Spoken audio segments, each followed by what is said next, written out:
Hello students, welcome to my channel. Today we will discuss the new chapter of physics class 9, that is gravitation. It is very interesting chapter. Okay, so gravitation chapter पढ़ने से पहले let us recall something. Okay, हमने previous chapters में क्या पढ़ा था कि that we need force to change the state of any object, to change the direction of any object. ठीक है, हमें बॉडी को रेस्ट से मोशन में लाना, यू नीड फोर्स, मोशन से रेस्ट में ले जाना, यू नीड फोर्स. हमने पढ़ा था ये सारी चीज़ें.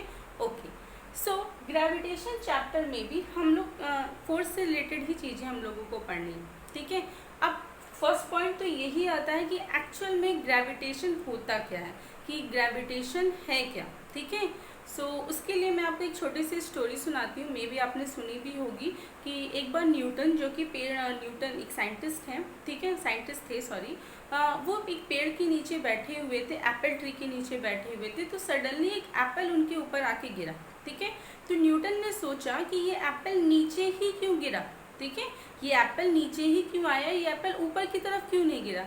इवन उनके माइंड में ये भी क्वेश्चन तब आया कि अगर हम किसी भी ऑब्जेक्ट को अपवर्ड डायरेक्शन में थ्रो करते हैं तो एक सर्टेन हाइट में जाने के बाद वो ऑब्जेक्ट फिर से रिटर्न हम अर्थ पे आता है. ठीक है, ऐसा होता है. आप कोई भी चीज़ लीजिए, उसको अपवर्ड डायरेक्शन में थ्रो करिए, एक सर्टेन हाइट तक वो जाएगा और उसके बाद फिर वो वापस रिटर्न अर्थ सरफेस पे आ जाएगा. ठीक है, तो न्यूटन के माइंड में आया ऐसा क्यों होता है, हमेशा क्यों कोई भी ऑब्जेक्ट ऊपर से नीचे ही गिरता है, या हम किसी ऑब्जेक्ट को अपवर्ड डायरेक्शन में थ्रो भी करते हैं फिर भी वो नीचे की तरफ आ जाता है. ठीक है, सो ये न्यूटन्स के आर्ग्यूमेंट थे. इवन न्यूटन का ये भी क्वेश्चन था कि जो सन है या मून है या फिर जितने भी प्लैनेट्स हैं जो कि सन के अराउंड में रिवॉल्व कर रहे हैं, वो क्यों मतलब एक सर्टेन ऑर्बिट में ही रिवॉल्व करते रहते हैं, या फिर ये जो मून है वो सिर्फ मून क्यों एक सर्टेन ऑर्बिट में अर्थ के अराउंड में रिवॉल्व करता रहता है. ये भी क्वेश्चन उनके माइंड में आया. तो उन्होंने अपने इस आर्ग्यूमेंट का आंसर दिया, मतलब बाय एक्सपेरिमेंटली ही उन्होंने खोजा होगा. उन्होंने इसका आंसर किया कि जो हमारी अर्थ है, ठीक है, उनके आर्ग्यूमेंट से ये कंक्लूजन निकला कि दैट जो हमारी अर्थ है वो सारे ऑब्जेक्ट को अपने सेंटर की तरफ अट्रैक्ट करती है. दैट्स वाई वो जो ऑब्जेक्ट्स हैं वो सेंटर की तरफ आते हैं. दैट मीन्स कि जो अर्थ है अब वो अट्रैक्ट कर रही है किसी चीज़ को, तो वो फोर्स अप्लाई कर रही होगी, क्योंकि हम बिना फोर्स अप्लाई किए किसी भी ऑब्जेक्ट को मोशन में नहीं ला सकते ना. तो अगर कोई चीज़ ऊपर से नीचे गिर रही है, मोशन में है, दैट मीन्स हम क्या, अर्थ क्या अप्लाई कर रही है, उस पर फोर्स अप्लाई कर रहे हैं. ठीक है, तो न्यूटन ने ये बोला कि जो हमारी अर्थ है वो सारे ऑब्जेक्ट्स को अपने सेंटर की तरफ अट्रैक्ट करती है. ठीक है, और ये अट्रैक्ट करने के लिए जो फोर्स अप्लाई होता है, that force is known as force of gravitation. इसी फोर्स को हम लोग बोलते हैं फोर्स ऑफ ग्रेविटेशन और ग्रेविटेशनल फोर्स. और इसे हम क्या बोलते हैं, gravitational force. Means this is the force of the earth on the object. Earth जो ऑब्जेक्ट पे फोर्स अप्लाई करती है, that force is known as force of gravitation और ग्रेविटेशनल फोर्स. ठीक है, क्लियर. सो इसके बाद ये कि सिर्फ अर्थ एप्पल पे ही फोर्स अप्लाई नहीं करे, जितने भी ऑब्जेक्ट्स हैं अर्थ सारे ऑब्जेक्ट्स पे ग्रेविटेशनल फोर्स अप्लाई कर रही है, अर्थ सारे ऑब्जेक्ट्स को अपने सेंटर की तरफ अट्रैक्ट कर रही है. ठीक है, सिर्फ एप्पल को ही नहीं, सारे ऑब्जेक्ट्स पे. तो फिर सेकंड क्वेश्चन ये कि जो मून हमारे अर्थ के अराउंड में रिवॉल्व करता है तो अर्थ उसको भी अट्रैक्ट करती होगी. हाँ एग्जैक्टली. अगर हमारी सपोज करिए ये हमारी अर्थ है, ठीक है, ये हमारी अर्थ है और इसके अराउंड में मून क्या कर रहा है, मून अगर रिवॉल्व कर रहा है, मून क्या कर रहा है, रिवॉल्व कर रहा है. ठीक है, अर्थ के अराउंड में अगर मून रिवॉल्व कर रहा है तो अर्थ सारे ऑब्जेक्ट्स को अपने सेंटर की तरफ अट्रैक्ट कर रही है, तो मून को भी अट्रैक्ट करेगी. तो जैसे एप्पल अगर अट्रैक्ट कर रही है, अगर इसका आंसर यस है कि हाँ अर्थ मून को भी अपनी तरफ अट्रैक्ट कर रही है, इसका अगर आंसर यस है तो आप मुझे बताइए जैसे एप्पल गिर गया मतलब अर्थ सरफेस पे, तो वैसे मून को भी अर्थ सरफेस पे गिर जाना चाहिए ना. अगर आप यही हम बोलते हैं कि कोई भी ऑब्जेक्ट अर्थ सरफेस पे क्यों गिर रहा है, बिकॉज अर्थ उस पर फोर्स अप्लाई कर रही है, और फोर्स अप्लाई करने की वजह से अगर किसी ऑब्जेक्ट पे अर्थ ने फोर्स अप्लाई किया तो वो ऑब्जेक्ट गिरेगा और अर्थ सरफेस पे आ जाएगा, अर्थ सरफेस पे गिर जाएगा. ठीक है, अर्थ सरफेस पे गिर जाएगा. तो अगर अर्थ मून पे भी, अगर हमारी जो अर्थ है वो मून पे भी फोर्स अप्लाई कर रही है तो मून को भी अर्थ के सरफेस पे गिर जाना चाहिए, मून को भी अर्थ से आके टकरा जाना चाहिए। तो ऐसा क्यों नहीं होता, ठीक है, ये आंसर क्यों ऐसा क्यों नहीं होता, तो इसका आंसर मैं आपको देना चाहूँगी एक छोटी सी एक्टिविटी से। जनरली हम लोग बचपन में बहुत ज़्यादा करते होंगे, अभी भी आप लोग करते होंगे मे बी, ठीक है। सपोज करिए कि आप एक थ्रेड लीजिए, आपने कोई थ्रेड लिया, सपोज ये थ्रेड है और इसमें एक स्टोन लिया, ये स्टोन है, ठीक है। आपने एक थ्रेड लिया और थ्रेड को स्टोन से टाई कर दिया, और टाई करने के बाद आपने क्या करा, उसको रोटेट कराना स्टार्ट किया। आप ऐसे रोटेट कराओ या ऐसे रोटेट कराओ, किसी तरह से भी आप ये एक्सपेरिमेंट तो आप खुद भी कर सकते हो। आप एक थ्रेड लीजिए, उसमें एक स्टोन को टाई कीजिए और फिर उसको घुमाना, रोटेट कराना, मतलब कंटिन्यूसली स्टार्ट करो। तो क्या होगा, ये कंटिन्यूसली ऐसे ऐसे रिवॉल्व करते करते करते करते कंटिन्यूसली ऐसे एक सर्कुलर पाथ में वो क्या करेगा, रिवॉल्व करते रहेगा। जैसे जैसे थ्रेड आप बीच में थ्रेड पकड़े हुए हैं और उसको आप रिवॉल्व कर रहे हैं, तो कंटिन्यूसली जो आपका स्टोन है वो रिवॉल्व इस थ्रेड के साथ करता रहेगा ना। ये आपने देखा होगा कि कंटिन्यूसली जो हमारा स्टोन है वो थ्रेड के साथ रिवॉल्व करता रहेगा। और वो जो पाथ बन रहा है जिसमें वो रिवॉल्व कर रहा है, वो कैसा पाथ होगा, दैट इज सर्कुलर पाथ। वो कैसा पाथ बन जाएगा, वो पाथ होगा, आपको लगने लगेगा लाइक अ सर्कुलर पाथ, वो आपको सर्कुलर पाथ की तरह नजर आने लगेगा, ठीक है, क्लियर। ऐसा होगा, बिल्कुल पॉसिबिलिटी है। ओके, सपोज मैंने इस थ्रेड को कट कर दिया, ठीक है। अभी तक जब तक ये थ्रेड से ये स्टोन टाई अप था, वो स्टोन क्या कर रहा था, it is revolving in circular path में, वो कंटिन्यूसली मूव कर रहा था, it is moving in the circular path, ठीक है। अब वो थ्रेड कहीं जा नहीं रहा है, वो कंटिन्यूसली इसमें मूव कर रहा है। लेकिन जैसे ही हमने थ्रेड को कट किया, होगा क्या, स्टोन फ्लाइज अवे, ठीक है। जिस भी डायरेक्शन में, सपोज वो ऐसे मूव कर रहा है, इस डायरेक्शन पे पहुंचा, तो यहीं से हमने थ्रेड, ये hamaरा थ्रेड था, यहीं से हमने थ्रेड को कट कर दिया, तो वो इसी डायरेक्शन में जो आपका स्टोन है वो जाके गिरेगा, ठीक है। स्टोन इट फ्लाइज अवे, उसी डायरेक्शन में वो जाके गिर जाएगा। ऐसा होगा कि जैसे ही as soon as you cut the thread, वो स्टोन जो होगा वो आपका गिर जाएगा, होगा, बिल्कुल सही बात है, ठीक है। तो जब तक स्टोन थ्रेड से बंधा हुआ था, तब तक वो क्यों सर्कुलर पाथ में रिवॉल्व कर रहा था, मतलब वो सर्कुलर पाथ में क्यों घूम रहा था, ठीक है, बिकॉज ये जो थ्रेड है वो उसको प्रोवाइड कर रहा था फोर्स।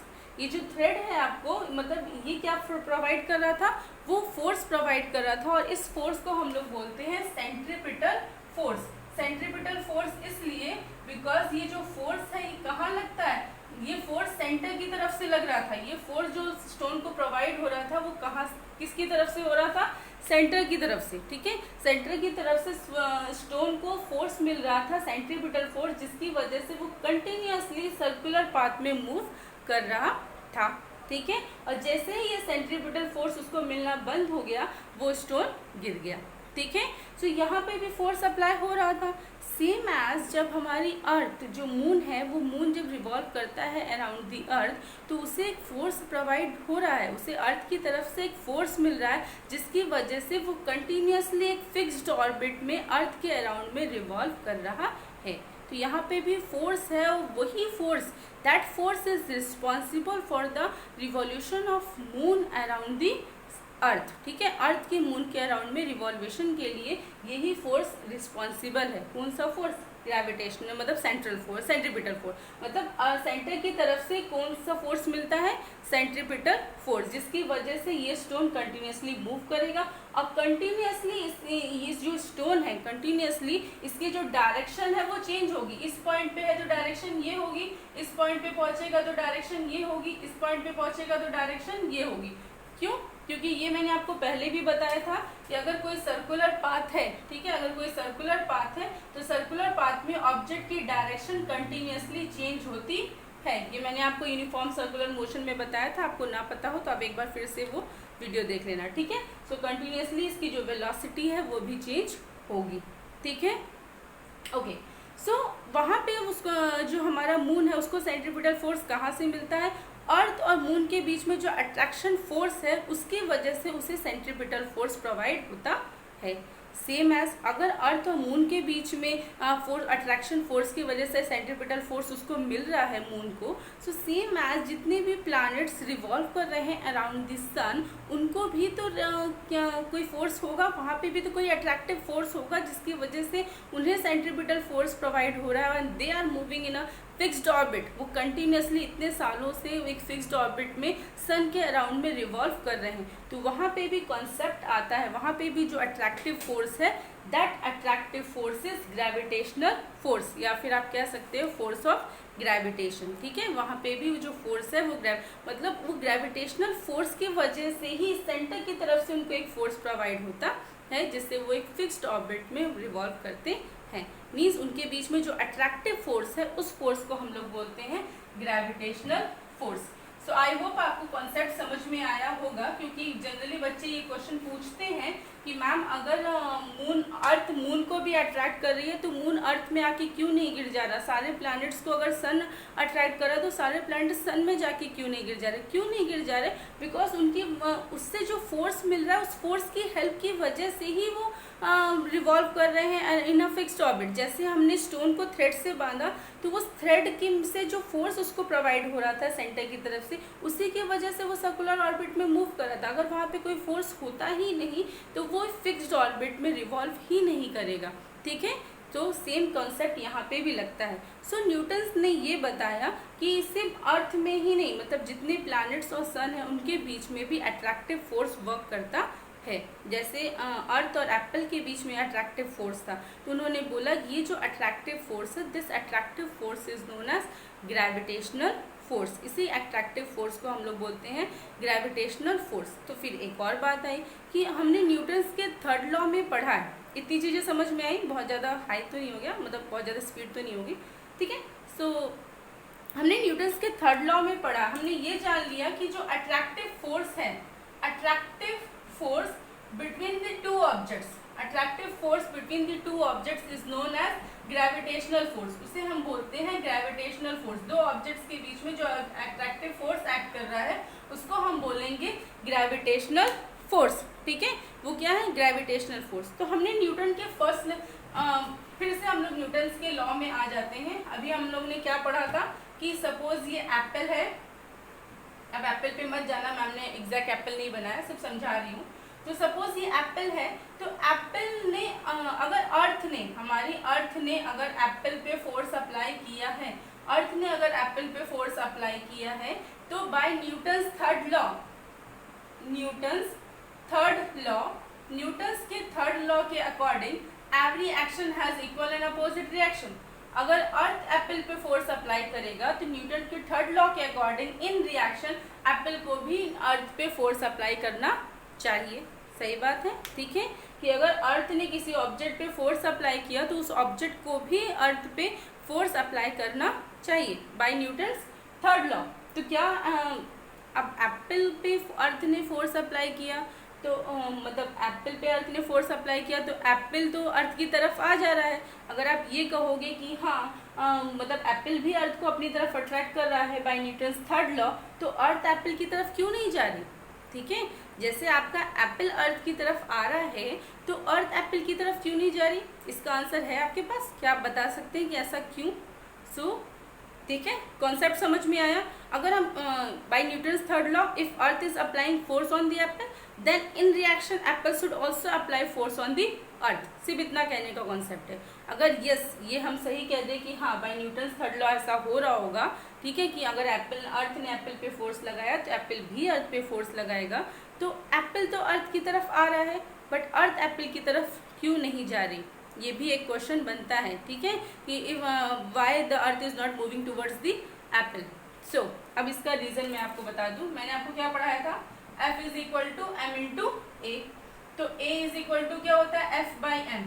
अगर दो ऑब्जेक्ट्स में सेम फोर्स अप्लाई होगा, because action and reaction are equal in opposite direction, equal force होता है, तो जितना फोर्स अर्थ एप्पल पे लगाएगा उतना ही फोर्स एप्पल भी अर्थ पे लगाएगा। बट एक्सेलरेशन मीन्स इसका जो मोशन है, acceleration depends on mass also. ठीक है, सो जब अर्थ ने एप्पल पे फोर्स लगाया तो एप्पल का मास बहुत कम है, एप्पल का मास क्या है? बहुत कम है। तो क्या होगा? उसमें जो एक्सेलरेशन प्रोड्यूस होगा वो बहुत लार्ज होगा। एक्सेलरेशन जो प्रोड्यूस होगा इट इज टू मच, बहुत ज़्यादा एक्सेलरेशन प्रोड्यूस होगा, एक्सेलरेशन बहुत लार्ज प्रोड्यूस होगा, आपको दिखेगा भी एप्पल अर्थ की तरफ चला गया। अब वही सेम फोर्स, जितना एफ फोर्स मतलब ये एप्पल का मास था, सेम फोर्स अगर एप्पल भी अर्थ पे अप्लाई करेगा बट अर्थ का मास क्या है, बहुत ज़्यादा। अर्थ का मास जो है इन कंपैरिजन टू एप्पल बहुत ज़्यादा है। अब जब अर्थ में एप्पल उतना ही फोर्स अप्लाई होगा, बट इसमें जो एक्सेलरेशन प्रोड्यूस होगा इट इज़ नेग्लिजिबल। ठीक है, वो क्या होगा, मतलब इसमें तो फोर्स अप्लाई हुआ बट एक्सेलरेशन जो प्रोड्यूस होगा वो क्या होगा, नेग्लिजिबल। क्योंकि एप्पल का मास तो अर्थ के कंपैरिजन में नेग्लिजिबल है, उतने ही फोर्स लगाने पे इसमें बहुत ज़्यादा एक्सेलरेशन प्रोड्यूस होगा, बट उतना ही फोर्स आप किसी लार्जर बॉडी पे लगाएंगे तो सेम एक्सेलरेशन प्रोड्यूस हो, ये पॉसिबिलिटी नहीं है। ठीक है, अगर एक ट्रक है और एक बाइक है, दोनों को आप पुश कर रहे हो तो मे बी बाइक आपकी हिल जाए, बट जरूरी नहीं है कि उतने ही फोर्स लगाने पे ट्रक भी मतलब हिलेगा ना। ये मैंने सिर्फ एग्जाम्पल दिया। यहाँ पे अर्थ जितना फोर्स एप्पल पे लगाएगा उतना ही फोर्स एप्पल भी अर्थ पे लगाएगा, बट ड्यू टू जो एप्पल का मास है it is negligible in comparison to earth. Earth में एप्पल में जो एक्सेलरेशन प्रोड्यूस होगा it is much larger, but acceleration produce in earth is negligible. Clear. अब आपको समझ में आया कि सिर्फ अर्थ ही ऑब्जेक्ट पे फोर्स अप्लाई नहीं करती, ऑब्जेक्ट्स भी अर्थ पे फोर्स अप्लाई करते हैं। ठीक है, बट वहाँ पे एक्सेलरेशन प्रोड्यूस नहीं होता, उसका रीज़न आपको समझ में आ गया होगा। ठीक है, अब ये जो अट्रैक्टिव फोर्स है, इन दोनों के बीच में जो फोर्स लग रहा है इसी फोर्स को हम लोग बोलते हैं ग्रेविटेशन फोर्स। ठीक है, तो इससे न्यूटन ने ये बताया, न्यूटन ने ग्रेविटेशनल फोर्स की डेफिनेशन क्या दी, द अट्रैक्टिव फोर्स,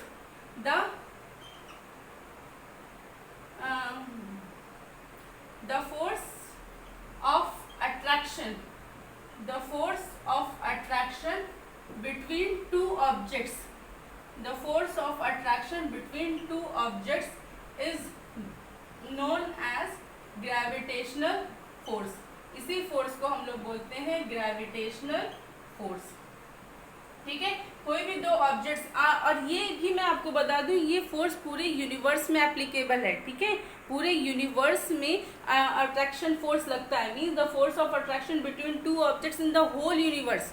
पूरे यूनिवर्स में दो ऑब्जेक्ट्स के बीच में लगने वाला अट्रैक्टिव फोर्स, उसी को हम लोग बोलते हैं ग्रेविटेशनल फोर्स या फिर फोर्स ऑफ ग्रेविटेशन। कोई भी दो ऑब्जेक्ट्स हैं तो उन दो ऑब्जेक्ट्स के बीच में अट्रैक्टिव फोर्स अप्लाई होता है, अट्रैक्शन फोर्स होता है, और पूरे यूनिवर्स में होता है। ठीक है, सिर्फ ये नहीं कि सिर्फ अर्थ में होगा, पूरे यूनिवर्स में दो ऑब्जेक्ट्स के बीच में जो अट्रैक्टिव फोर्स लगता है उस अट्रैक्टिव फोर्स को हम लोग बोलते हैं ग्रेविटेशनल फोर्स।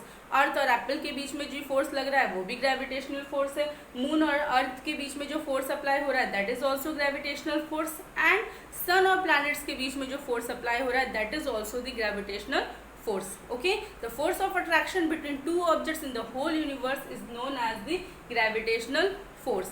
ठीक है, होपफुली स्टूडेंट्स आपको ये कॉन्सेप्ट समझ में आया होगा। I try my level best to explain you each and every point. ठीक है, still if you have any doubt you can ask me in the comment section. Maybe centripetal force और gravitational force में मतलब confuse मत होना। जो force centre की तरफ से लगता है उसको सेंट्रीपिटल फोर्स बोलते हैं। ग्रेविटेशनल फोर्स की वजह से ही सेंट्रीपिटल फोर्स प्रोवाइड होता है किसी भी ऑब्जेक्ट में। ठीक है, still you have any doubt, any question, you can ask me in the comment section, and if you like my lecture please press the like button. Thank you.